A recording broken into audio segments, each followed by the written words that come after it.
Welcome back, folks. The postseason is here as the Sioux City Explorers, they went north on I-29 to battle their rivals, the Sioux Falls Canaries, for the second time ever in postseason play. And tell you what, this is a pivotal opening game. As a loss, that means you need 2 straight wins to advance through the best-of-3 series. So, the X's, they won the regular season series 8-7. We'll pick things up top of the first inning. Henry George pulls a fly ball to right field. That drops in. Austin Davis trots on home, and it's 1-0 X's early.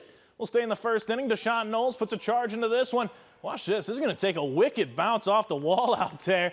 That'll score George easily. Knowles makes it to third on the triple. X's score 3 in the first. That would be all-starting pitcher Kyle Marmon would need, the single-season strikeout leader in all-time X's history. He'd set down 10 Canaries with K's going 6 2/3 innings as the X's, they win 5-0.